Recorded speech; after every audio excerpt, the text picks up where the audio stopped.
The opinions expressed are those of the participants and do not necessarily reflect the official positions of the sponsors, advertisers, or presenters. Advertising does not imply endorsement by the sponsors and presenters.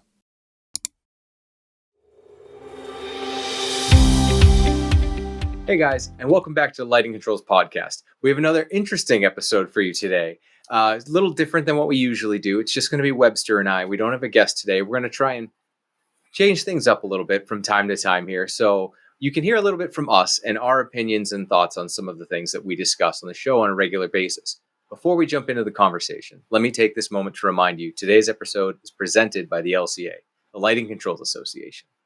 And it's financially supported by the National Association of Innovative Lighting Distributors, or NAILD. Check out our website, lightingcontrolspodcast.com. We've got all of our episodes, a news feed, a merch store, the Council on Lighting Controls Startup and Integration, as well as any training opportunities that Ron and I are getting involved in. Check it all out if you haven't already. But if you have, thank you for joining us.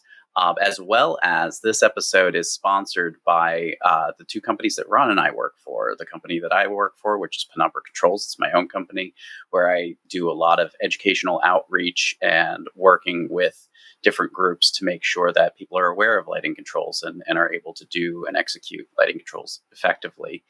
And Ron, do you want to just do a quick blurb about your company? Yeah, absolutely. And then also Port. So we've been based in the New England area for a long time.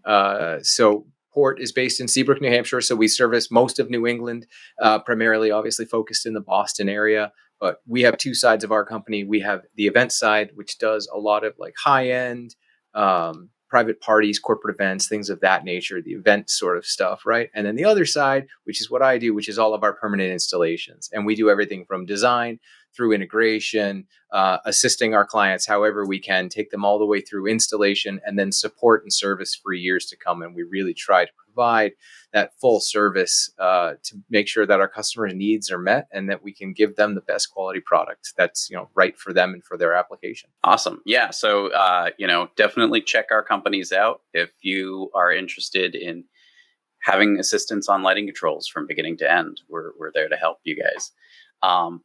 So let's get into this. So this is going to be, like Ron said, a little bit of a change in how we go about things. But I think, this is on the heels of a lot of stuff that we've talked about in this episode, in various episodes, where education, outreach, communication are really critical to our industry. And a lot of people really still get confused with terminology, with language, with, what we say in this industry because of the fact that there really is no central repository regarding that information. And I guess this would be a great shout out moment to tell people about the Lighting Controls Forum, lightingcontrolsforum.com, which is something that I'm doing in the background, just a grassroots effort to try to get a community around these efforts. But,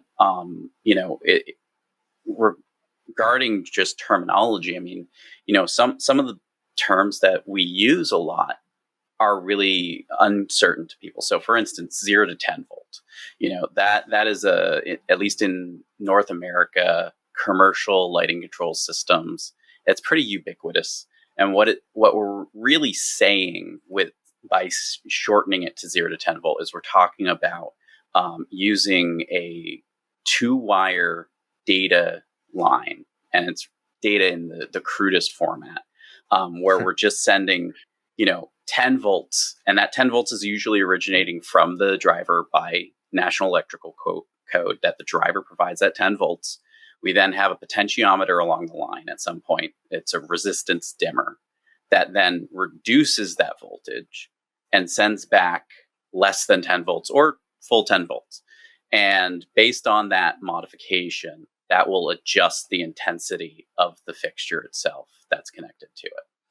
And that's actually a little bit of a misnomer, because the idea that with 0 to 10 volt is that 0 volts means off. But in North America, 0 volts actually means lowest output. And you need an additional relay to shut everything off. And so really what we should be saying is 1 to 10 volts. There's also movement to say just 10 volt and leave it at that to cover the generic term. But there's a lot of different terminology out there regarding this, and there's a lot of different opinions around how this term is used. But the Kleenex of it at this point is 0 to 10 volts. Yeah. I mean, we have tissues, which is the generic term, and then we have 0 to 10 volts. So it is where it is at this point in our industry. Oh yeah. But so what about from you? What terms do you run up against a lot that you're just sort of like? No, there are a lot, right? And I know we've definitely talked about it before on the show. All right, well, before we do that, so 0 to 10, right? So you make a ton of great points. Now, that being said, there are driver manufacturers who are now making fixtures that actually do dim to off, dim to zero. Absolutely. Right? So, and it is very fixture dependent. You can get fixtures that go to the minimum is it changes by manufacturer, right? Based on their driver. It could be 5%, it could be 10%, it could be 1, it could be 0.1. And we are starting to see 0 as an option now. We actually have some fixtures in our shop, which are 0 to 10 dimming, which actually do dim to 0. So we don't have a relay on the system for that reason. We didn't need it. So it's just, there's so many things out there, right? So it is just a term we've used forever, but it doesn't make sense because people get really confused. Like, well, it says 0. Why doesn't it turn off? So it is a problem, right? And so another one that we've talked about on the show many times is commissioning agent, right? Commissioning agent means very different things in very different industries. So when you're outside of our little bubble of the lighting community, a commissioning agent is a very different thing to HVAC and everybody else, So a lot of people look at a commissioning agent and it's like, well, what is that role? And as far as what a commissioning agent really is the person who's coming in not to commission your lighting system, right? That's what your integrator is doing.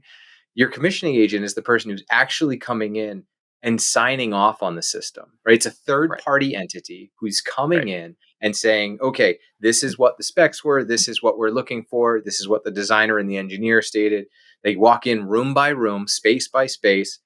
Do I hit this? Do my lights reach this minimum output at desk level? Do we do this? Do we have this maximum? Does our light sensor work? Does our motion sensor work? And they will go room by room with you and sign off and basically commission the system that it's ready for use. And there's a lot of misnomenclature with that, where for the longest time people were referring to commissioning agents as sort of the startup technician or the integrator. And you may have had 4 or 5 commissioning agents on a project starting up their individual parts. It could have been a Lutron guy, it could have been a Hubble guy, it could have been it got crazy, and it's still a problem, right? You still have people who, depending on where you are in the country, have been in the industry for a while, who still refer to them as commissioning agents when they're not. So I mean, there's so many terms like that, and it's like how do we take a stab at not fixing all of it, because that's impossible, but how do we try to get more standardized terms and try to resolve these issues? Right. Well, and I think that's a really good question. And I think there are a number of groups out there trying to help create definitions and regulate these things. IES comes to mind. IALD, NAILD, our Council on Lighting Control Startup and Integration. So there is effort out there, but I think the challenges we're working against the 8 ball, or we're behind the 8 ball on this, and working against the grain. So as far as changing the mindset, I think that's the challenge that we all have to overcome. And something that I personally do is, if it's somebody who I have the ability to say, hold on a second, what do you mean by that?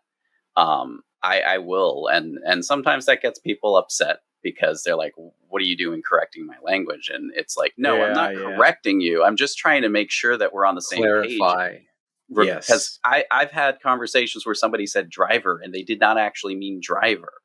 Like, yep. and that's another term that Yes. we tend to kind of take for granted or assume that everybody's on the same page about. But driver, really, some people will say driver, and they literally just mean the power supply for the low 100%. voltage Yes. components, and that's fine. And then other times they may actually be including encoder, which is Hmm. an additional component or even a separate device to the power supply. Yep. And that's also an acceptable term in our industry to say driver and mean both of those components or the isolated component. The incorrect use would be to say driver and you just mean the encoder and nothing else. And Yep. so, but at the same time, if you say driver, it's important to note what specifically you mean by driver because of the fact that, it is sort of new due to LEDs. Hmm. It used to be ballasts with fluorescent and metal halide, and then we Yep. didn't really have these separate components with incandescent. But really, driver to me means the power supply feeding whatever it is, and if there's a separate component to the driver, like an encoder, then that needs to be discussed separately as its own entity. Yeah, no, I completely agree. And we work with a lot of electricians who still say ballast, regardless, Right. right? And Right. so we get a lot of the ballast is dead. Okay, well, Right. there's no ballast. Are we talking Right. about the power supply to the fixture, or are you talking about that other little box that takes their data signal in and sends the data signal out? Like, what are Or we? are What you are we actually talking talking about? about ballast, and do we have the wrong equipment hooked up to the LED? Right, which happens as well, right? I mean, that Right. certainly happens as well. But no, I mean that's a conversation that I constantly have, even with customers too. Oh, the driver's dead. Okay, well, like this happens with tape light all the time because it'll be Right. you'll have one power supply, like typical mean well power supply, and I can feed multiple DMX decoders from there Yes. with one power supply. So then it's like, okay, well, what are we? Which box are you talking about? The silver one, or are you talking about all those little white ones or black ones? And Yeah. just Right. to just to try and because most people they don't know what they're looking at, and I understand that, right? So that's our job is to try and walk them through. Or hey, can you? I can't tell you how many times I use FaceTime with customers. Do you have an iPhone? Can we FaceTime real quick? Let me just take a quick peek at it, Yeah. and we can work Right. through this really fast. And I've done a lot of troubleshooting over the phone with people via FaceTime, especially for lighting consoles. I can't tell you how many times I've programmed an ion while on FaceTime with somebody because like they're like, how do we do this? Why can't we get this thing to work? All right, just let me see it. I'll walk you through the steps. This will be Yep. super Right. easy. But if you don't have the right window open or this, you can't get to the right place. So use the tools and resources at your disposal to assist your customers to resolve Absolutely. those issues quickly and efficiently. So But also, I think there's something I spotted here that actually you and I don't use the same terminology. You said decoder, I said yep, encoder. And yep. so the question here is what's right and what are we talking It's, about here? And yep. I think it's one of those vernaculars that actually, depending on where you learned it from, is Yep. how you define it. And so I learned encoder from homebrew kinds of buy it off Amazon for the purpose of theatrical productions. But I mean, it basically is taking the DMX information and taking in the power, the non-dimmed power supply, and Yep. based on the DMX signal, adjusting the output to the diodes. And I Right. assume it's the same device you're talking about. Exact same device, right? But it depends on where you learned it and which manufacturers you've worked with, right? Right. Like we do a lot with City Theatrical. So it's a DMX decoder. It's taking the DMX and decoding the DMX to translate to just voltage for the LED tape, right? Because you've Right. got, if you've just got RGB tape, it's a 4-wire system. You've got your 3 colors and then your common, which is carrying the voltage and stuff. So it does matter sort of where you learned that, but they are Right. they are the same thing, right? So, Well, I mean, I think to your argument, encoder is the correct the correct vernacular. I mean that, and what you are doing is you're decoding DMX, and Yep. you are translating it to a voltage, and so or an amperage, depending on it. Usually, it's constant current reduction, but it depends. But anyway, so as far as encoder goes, an encoder would technically be something that sends a signal, transmits something. And then the Yep. decoder would be the receiving end of that. And so my terminology is technically incorrect in that format. And so, Sure. just like how somebody who would say commissioning to mean startup or programming, their term is incorrect in the true origin and purpose of the word. But it has become ubiquitous in our industry and understood as, okay, commissioning means, when you have a startup tech programming the system. And so it is one of those things like, okay, how do we alter that? How do we get that shifted to the what is correct? And additionally, what is correct? What is the right choice here? And I think there's another side of things when we're talking about protocols, which is back end versus front end. Or, I also like to throw in my own terms into the mix here, like dimming protocol, networking protocol, and it really breaks down rapidly if there is no consensus. Oh, and we got into this pretty good with the guys a couple weeks ago over protocol versus signal, right? What's a protocol? What's a signal? What's like, you can go down a rabbit hole real fast on what is classified as what. And we all just use those terms so loosely, And so, I think, ultimately making sure that we have those conversations with people and spotting those assumed definitions. I think a lot of what we do, I'm referring to people who spend time talking about controls all day long. We create these assumptions of definition based on the information we were given at the time when we learned these things. And over time, it does kind of feed in and filter down to the rest of the industry. And as a result, we get these camps of definitions. And so, again, the 0 to 10 volt, 10 volt, or DMX versus DMX 512. There's a USITT wants it to be DMX 512, and people just stop just shorthanding it to DMX. And the reason why that is because there's been a lot of confusion. And additionally, they are trying to standardize stuff now so that if somebody says DMX, it becomes a question of, well, is it, ANSI compliant DMX 512? Or is it just you're saying you do DMX, but it's not really DMX? Well, and then you get into and this just goes down another whole thing, but like all of the DJ equipment, right? You look at your DJ lighting controllers, DJ lighting fixtures, 99% of them are 3-pin and 3-pin only. And there are the crossovers, which have 3 and 5, but a lot of that equipment's 3-pin only because it's convenient, right? It's the way it's always been. It's look, even the professional companies started at 3-pin at one point, right? All of Martin's fixtures when they came out were 3-pin. There was a while where things were backwards onto it, and that was a whole separate thing with Martin. But then that was a thing for a long time. But we're still seeing it in those DJ lines, and it's tough because here we are trying to teach people, about DMX 512 and how the signal operates, and that it's a digital communication, and you have to use the correct cable with the correct twists and the pair, right? And then you've got this DJ who's grabbing his mic cable because it's a 3-pin connector. And it still works because most of these guys are going 10 or 20 feet and it's fine, but it's not fine. And we're not helping to educate potentially new upcoming technicians. And a lot of guys, myself included, started as a DJ at some point in time in their life. And if you're learn something and you're just doing it on your own and when you're young, you're just like, cool, I can do this and it's a thing. Right.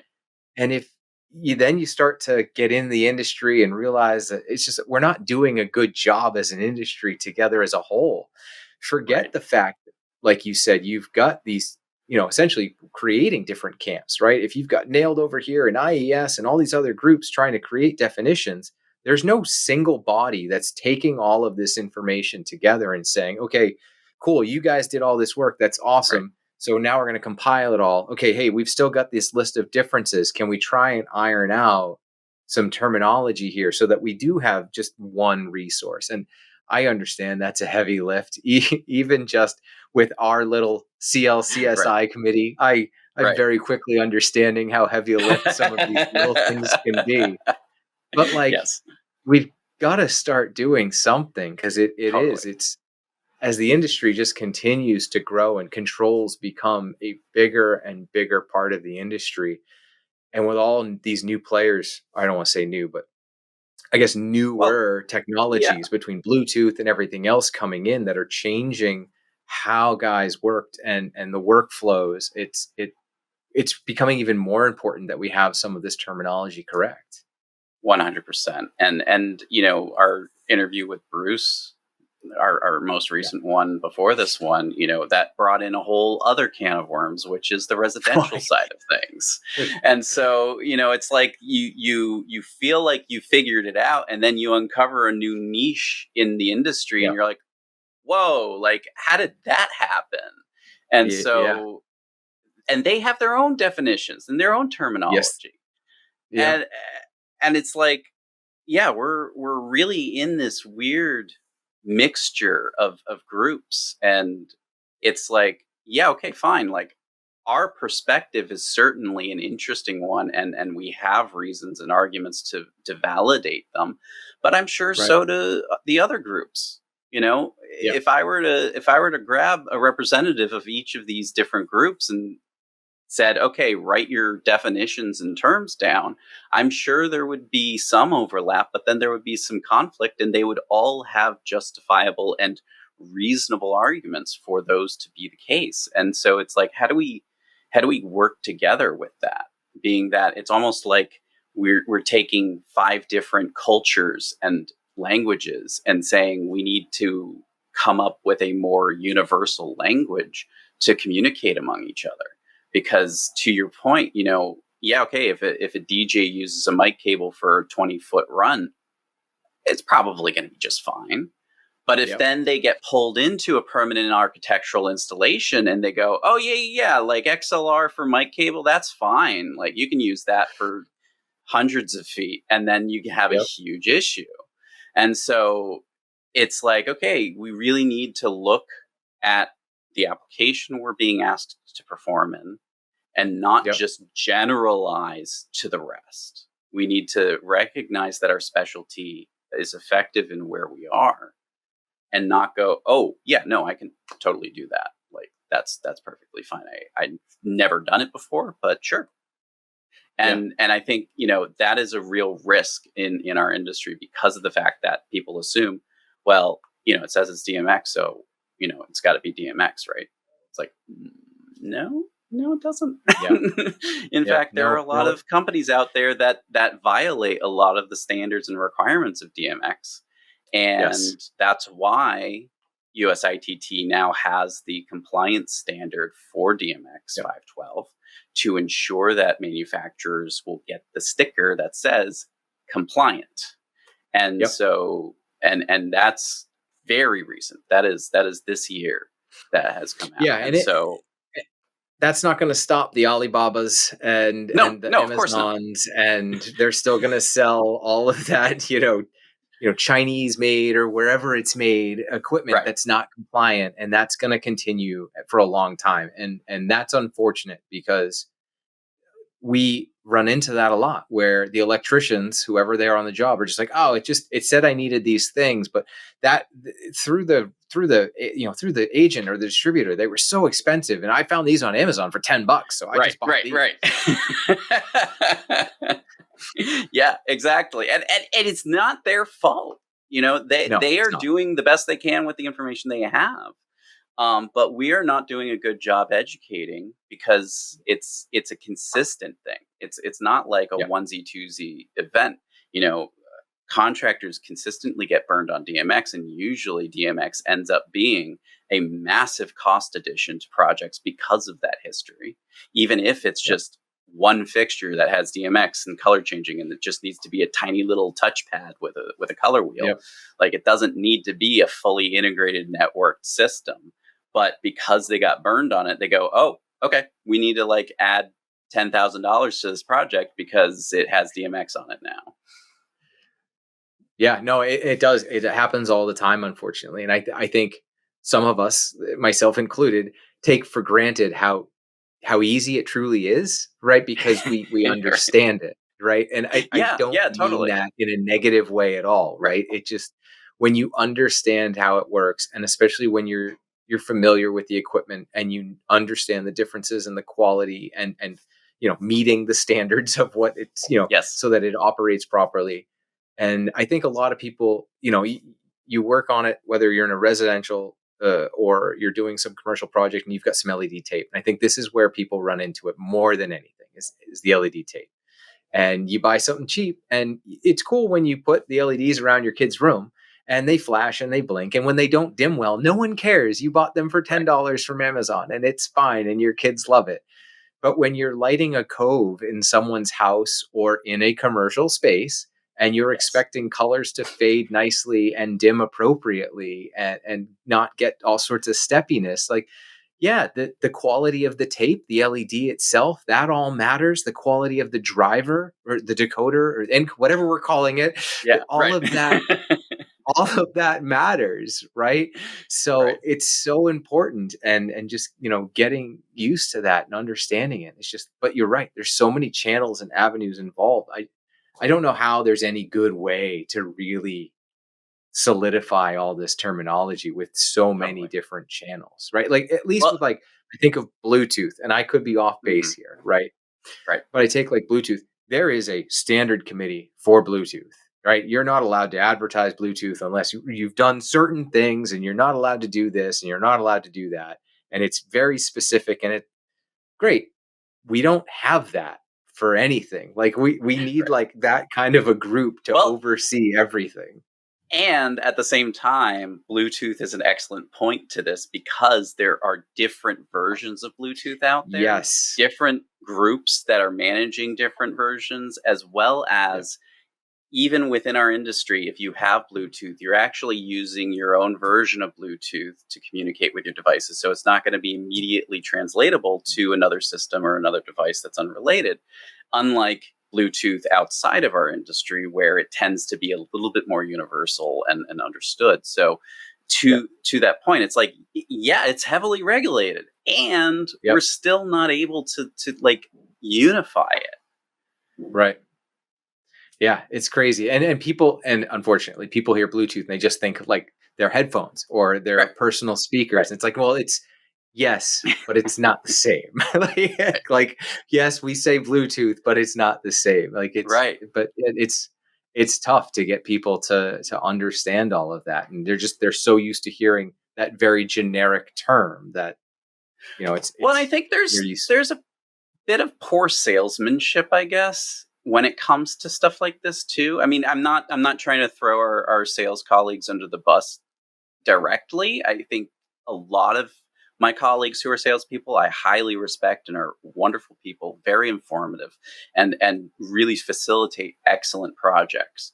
But there are also really bad salespeople out there who will just say yes to everything and say, oh yeah, you can do that. Totally, you can do that. And then they'll shove their foot in their mouth. And the unfortunate reality is it's not that person who gets burned, rather than the industry that gets burned. Because it's like, well, this salesperson told me that because it was Bluetooth, it could do this thing. And it's like, what salesperson told you that?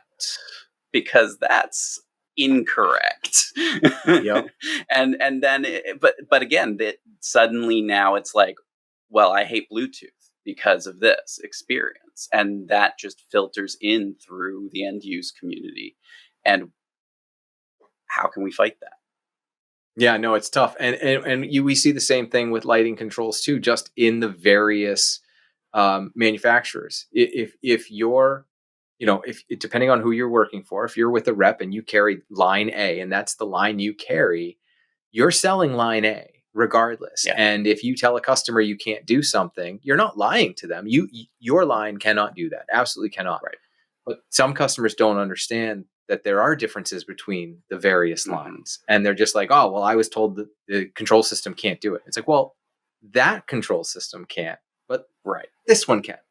Right. So there's a lot of that too. And they're not trying to be malicious about it. They're not trying to deceive anybody. It's just, that's the nature of you're selling your line and your brand, but the end users, it goes back to education, don't unfortunately have enough understanding of everything. It's like if I went to a car dealer and I said, I want an electric vehicle, and that car manufacturer doesn't sell electric vehicles. They're not going to say, well, you should go, to this electric car manufacturer. They're going to say, we don't have that. Right. And here's what we have that's closest to a zero emission vehicle. And, we'll get as close to what you're asking for as possible. But they're not going to tell me, they're not going to give me a step-by-step guide on how to buy something from a different manufacturer. They're just going to say that's not something we offer. And so that's part of the challenge here, is that we are dealing with that level of salesmanship when it comes to lighting controls, and lighting controls are widely different based on the manufacturer. And so if you are locked into some ecosystem and you're like, I only use brand X, that is it. You are cutting out variety and options, and you're really narrowing your focus and your scope and capabilities. And I'm not saying that that's a bad thing. I mean, let's say, for instance, you do only theatrical production spaces. There is a brand out there that is perfectly set up for that. However, if you pick the wrong brand to do all those projects on, you are really doing a disservice to your clients by continuing to just stick to that one brand instead of trying to diversify and identify the more optimal brands. And that goes for any application. Any application, there is an ideal brand out there for it. And it really does a good job for the specifiers and designers, or whoever's really responsible for that selection process, to go, okay, which brand is going to be best for this? Instead of just going, well, I have tons of experience with this brand and I know them inside and out, and therefore they're the silver bullet and applicable to everything that I'm going to do going forward.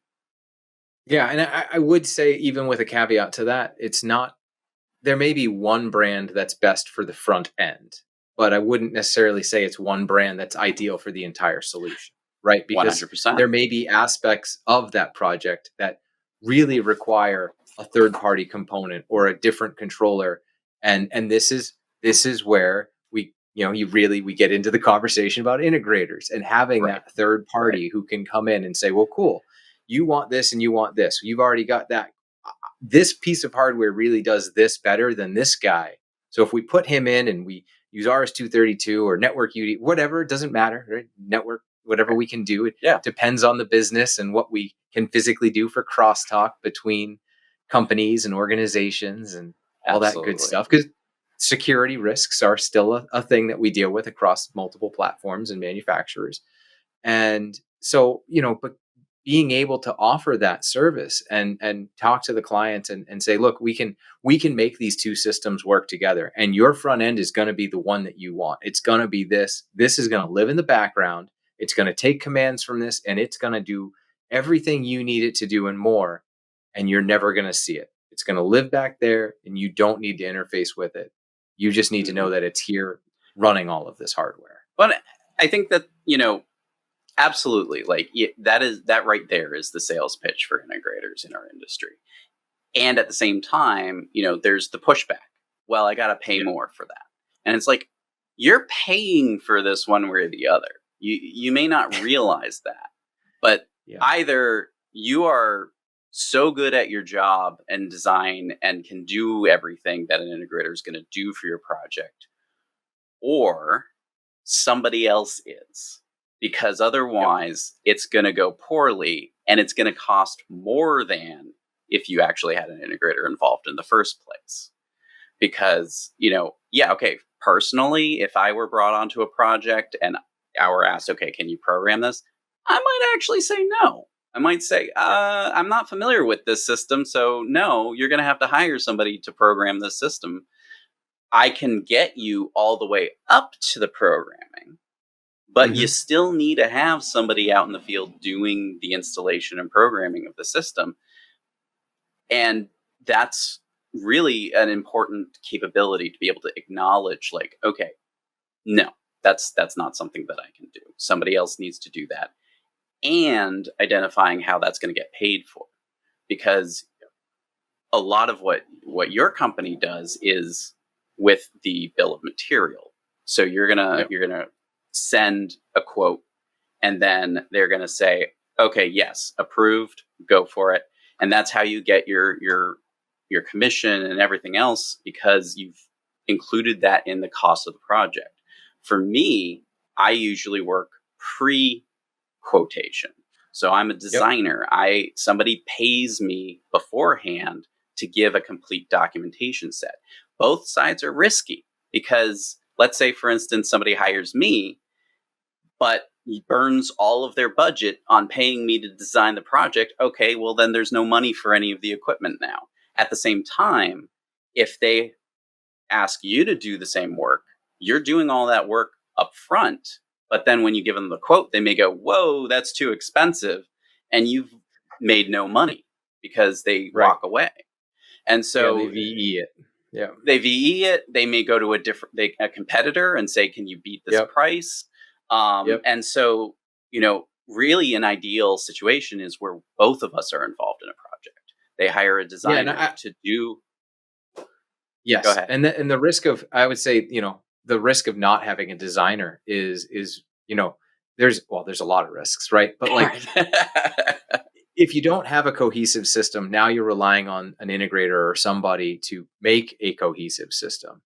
Right. Not having that designer on the front end, forget the lack of the design. You also now have the lack of the budget that goes with that. Right. So you're not just paying for someone to design that control system for you and help you with that. They're also assisting you with the budget throughout the way, so that you understand the cost implications of what this hardware and software and lighting fixtures are going to cost. Because someone could sell you on the moon of putting this whole LED video wall ceiling thing in, and you think this is the coolest thing, and they give you just the cost of the LED panels, and they don't give you the cost of any of the content creation or the hardware to drive it on the back end or this or that. And it's just the cost will go through the roof. But by having a designer on the front end who's going to assist you with the whole project, they can really help you with the budget and really align that. So before that even gets to somebody like us, you have an idea as an end user what this is going to cost you. And then as you get quotes from various integrators, you've got a reference to what this was, because a lot of times we see the lack of information. We've gone so far off topic, but this goes back to not having a sequence of operations or having a control intent narrative or some sort of scope clearly defined. And if without that sort of documentation, we've seen electricians or whoever's pricing the job, doesn't matter who it is, will just throw money at things and makes jobs more expensive because there's a lot of unknowns, and they're just trying to cover themselves to make sure that they don't lose their shirts. Absolutely. And so, I mean, to your point, that's what the documentation of a designer helps safeguard is inflated cost, inaccurate budgeting, poor coordination. And additionally, if your designer's a third party independent, they can really be agnostic and be honest with you about the systems in a way that I'm not saying that sales reps are dishonest. It's just that there is an omission of additional information that might actually help make that decision. Again, a sales rep is going to be beholden to their brand. So they're not going to throw their brand under the bus and say, well, this project went really tail up because of the fact that this thing happened. They're going to say, well, that's not where it's best. And that's probably the extent you're going to hear, which is fine. I mean, again, that's a salesperson's job, is to represent their group that they're responsible for. At the same time, if you have somebody independent, they will be honest because they don't get their paycheck from that company. They get their paycheck from you specifically. And so you're the client. You're the one being taken care of. If you're working with somebody who has a direct sales route, their client is not you. Their client is somebody else. Right. And so, and not to throw you under the bus, but I mean, technically you also to a degree have that relationship. And so that makes it a difficult thing to say, hey, Ron, can you design this for me? Yeah, you can absolutely design something for somebody, but you're going to take into account the fact that you work with certain groups. Whereas with me personally, if Ron's company is not the appropriate company, I'm not going to tell you to go to Ron's company. As an independent designer, you have no skin in the game. Aside from your design and looking good to the client, sure, you have no skin in the game as far as manufacturers or who the third-party integrator is, or you don't care at all. You just you're there to oversee that project and the design and make sure that the client gets exactly what they're expecting and what you've discussed. Exactly. And so I think that's really the missing component, actually, to tie this all back to the start of this conversation. The lack of consistency, the lack of definition is the fact that we have a very few number of independent lighting controls designers out there. And so that's one of the things that I really am trying to do with Penumbra and with these other resources that I'm creating, is to just say, hey, if you are independent and a lighting controls specialist, make your name known, raise awareness, but additionally just elevate people's knowledge and education of all of this, because hopefully we do get more independent designers out there involved in projects to help facilitate effective lighting controls design. Because again, in an ideal situation, you and I would both be on that project to support it, because I would create the design documentations that would then get handed over to you to do the takeoff, quote, bill materials, and then implement it. And that's exactly the format that you and I have worked on in the past, and it's gone really well. But it's so infrequent, and it's so frustrating that it's infrequent, because you and I both know what lighting controls are capable of doing. There's really a wonderful thing about effective lighting controls and that are to the owner's expectations and requirements that we don't see as frequently as we really should. And so that's, again, that was also the impetus to this podcast in the beginning. They're just like, okay, let's just talk about this. I mean, people don't know much, so let's just talk and record and shoot it out there. So, just to kind of wrap it all up, it really is about raising awareness, getting people to talk about these things, and getting independent people involved so that they can help guide these conversations and identify the right solutions. Yeah, no, absolutely. Right. And that's, tying it back to the definitions or where we started it really comes down to trying to get everybody in the room together or create another independent organization that can help sort of oversee all of this to try and create some, parity between all of the different groups. And, people wonder how our conversations take such weird turns. We started with a plan for this episode to talk about definitions and everything. And you just start. This is what happens in every episode. We just start a conversation with our guest, and they start talking about something. We're like, "Oh, all right," and let's zoom, and then segues happen, and here we are. And this is how these things go. But I mean, hey, look. Best laid plans, right? This is why we need independent designers to keep us on track. Poor example of my skills then. You let me do it though, so that was your fault. Yeah, fair enough.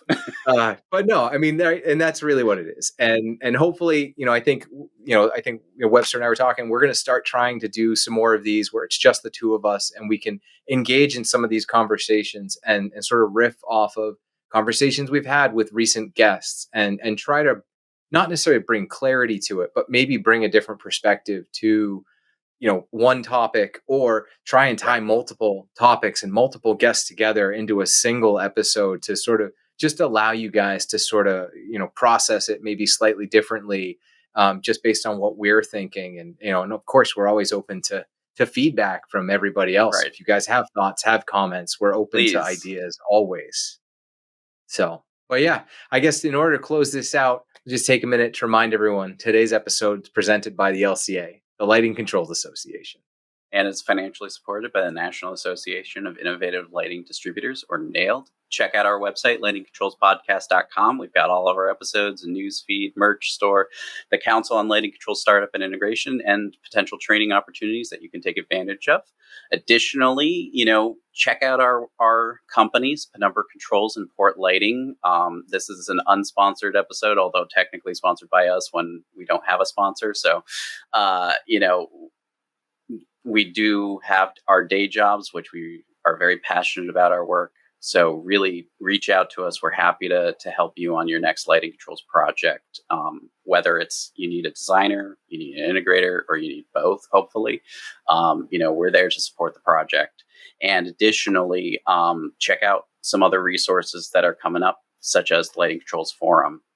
So thank you so much for joining us, and we'll see you next time.